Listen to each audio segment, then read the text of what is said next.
Shalom Ibu Bapa, Saudara-saudariku yang dikasihi Tuhan Yesus Kristus. Selamat Hari Paskah bagi kita semuanya dimanapun kita berada pada saat ini. Di sini kita memasuki ibadah buah-buah ijuk atau ibadah subuh pada saat Paskah ini. Oleh karena itu saya mengajak kita semua untuk hening sejenak agar kita merasakan kehadiran Tuhan di pagi subuh ini. Mari kita ambil waktu.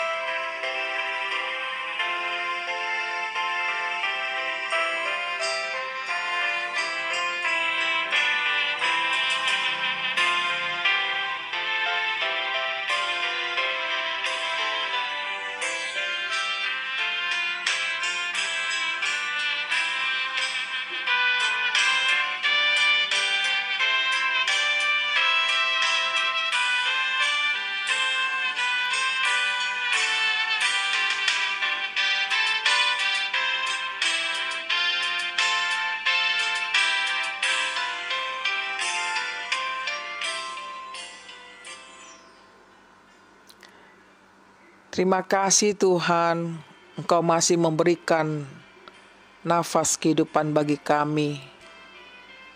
Di pagi yang buta ini kami berseru memanggil nama-Mu, dan kami bersyukur mengingat akan kebangkitan-Mu untuk kami manusia, agar kami meyakini Engkau adalah Allah yang hidup. Di saat ini kami mau mendengarkan firman-Mu Tuhan, yang menjadi landasan hidup kami, terlebih menghadapi kehidupan yang berat pada saat ini, akibat COVID-19. Berbicaralah Engkau Tuhan, karena kami sudah siap untuk mendengarkannya.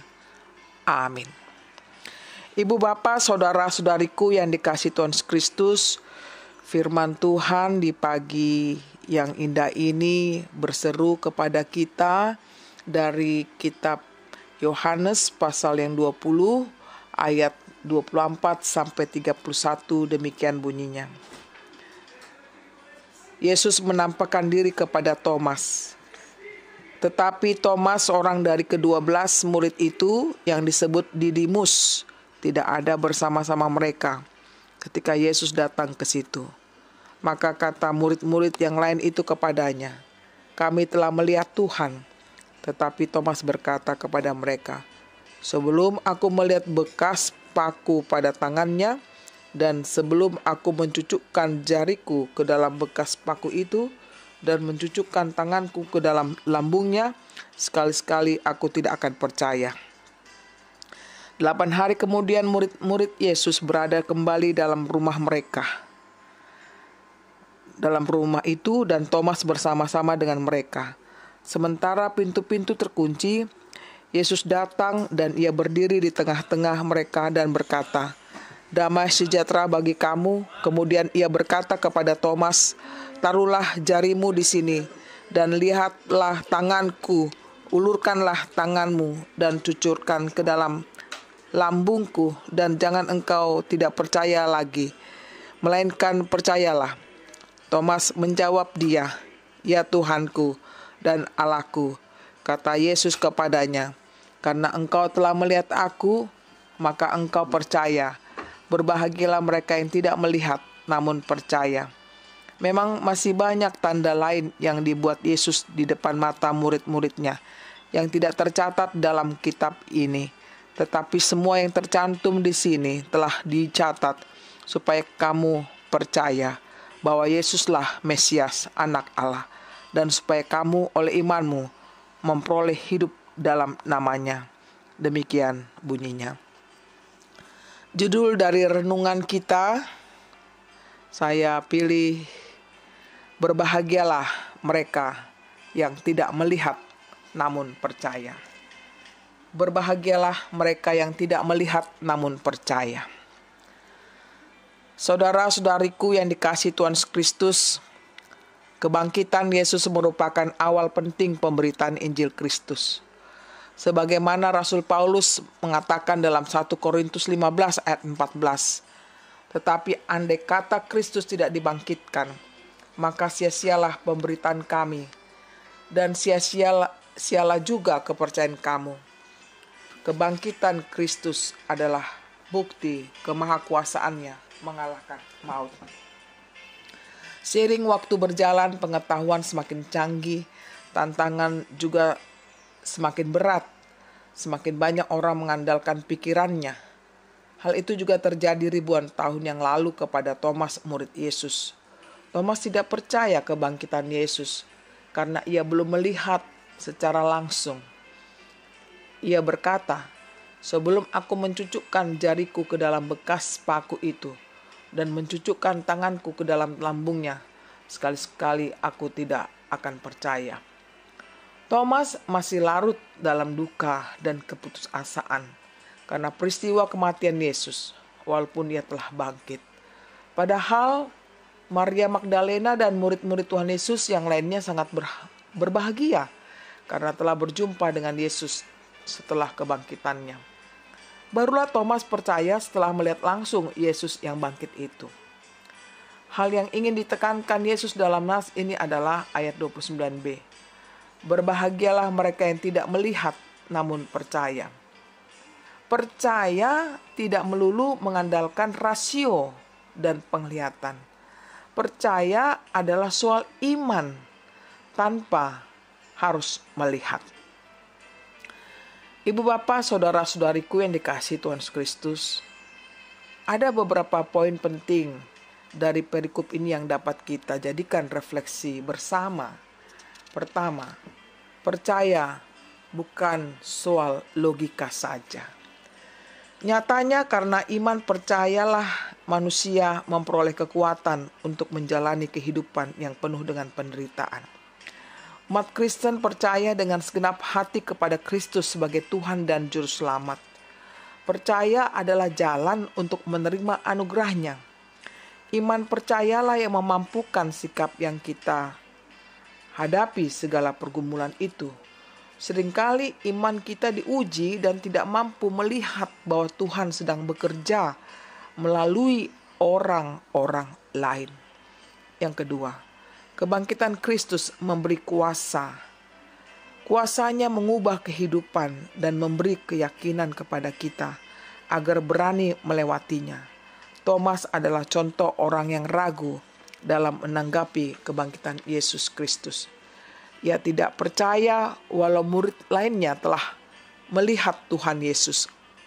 Karakter Thomas bisa terjadi pada kehidupan jemaat sekarang ini. Bisa terjadi kepada kehidupan saudara dan saya.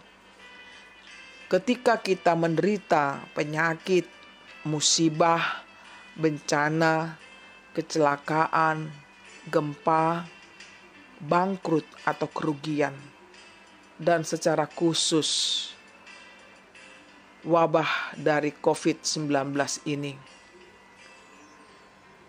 Dengan mudahnya kita akan meninggalkan iman kita. Itu bisa terjadi.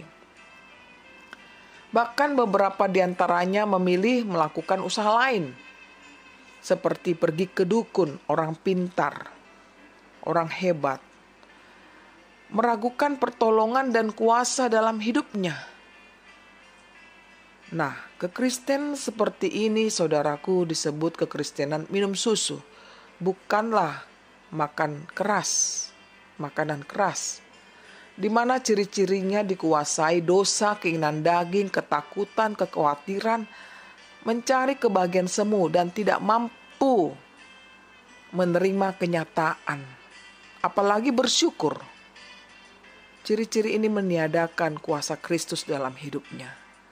Ia tidak mampu melihat kekuatan dan kuasa Allah karena didominasi oleh keinginan duniawi.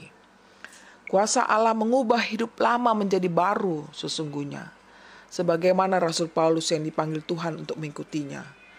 Bagi Paulus, hidup untuk Kristus dan mati adalah keuntungan. Marilah saudaraku untuk belajar dari kehidupan Paulus yang tetap konsisten dalam imannya walau dia harus menderita. Sebab Tuhan adalah Allah yang hidup dan tidak pernah meninggalkan orang pilihannya. Yang ketiga, Tuhan menguatkan orang yang lemah imannya. Ternyata Tuhan tidak membiarkan Thomas dalam kegagalan iman. Tetapi Tuhan menghampirinya dan menunjukkan dirinya kepada Thomas dan berkata pada ayat 27, "Taruh jarimu di sini dan lihatlah tanganku. Ulurkanlah tanganmu dan cucukkan ke dalam lambungku. Dan jangan engkau tidak percaya lagi, melainkan percayalah."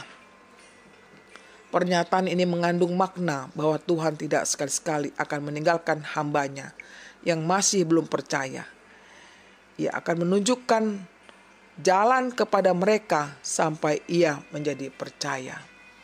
Demikian juga halnya terhadap kita, bahwa Kristus senantiasa akan membuat kita percaya kepadanya dalam situasi apapun, termasuk pada masalah COVID-19 ini. Oleh karena itu, Allah memberikan suatu jaminan, yakni hidup yang kekal bagi kita.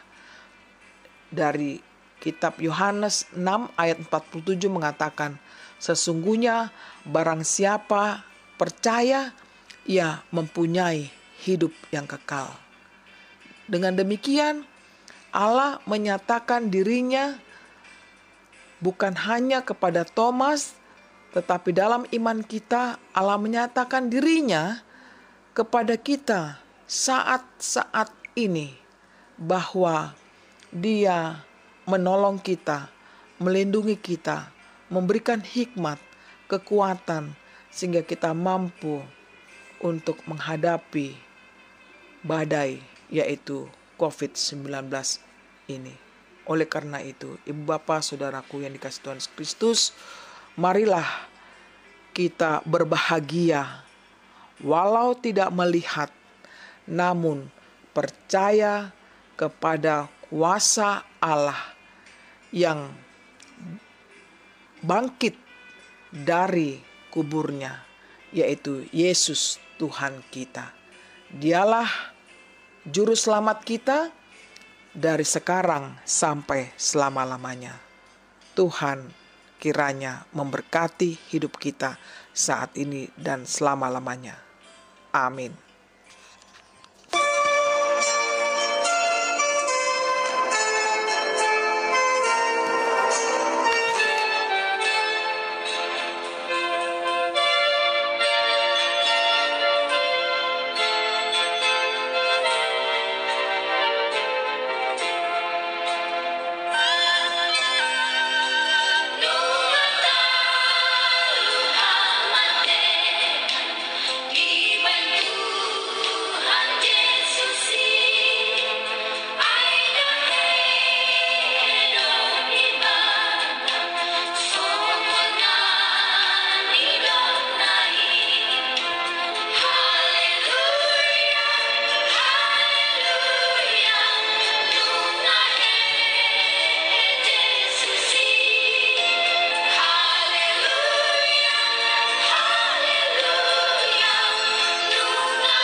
Terima kasih Tuhan buat firman-Mu yang menguatkan kami semuanya ketika kami menghadapi badai yang datang menerpa kami melalui COVID-19 ini, kami tidak gentar lagi Tuhan menghadapinya, karena Engkau telah bangkit, menyatakan kuasa-Mu, dan Engkau hadir di tengah-tengah kehidupan kami. Berkenanlah Engkau Tuhan setia menemani kami dari sekarang sampai selama-lamanya. Amin. Kasih karunia dari Tuhan Yesus Kristus dan kasih Allah Bapa serta persekutuan Roh Kudus menyertai saudara sekalian. Amin.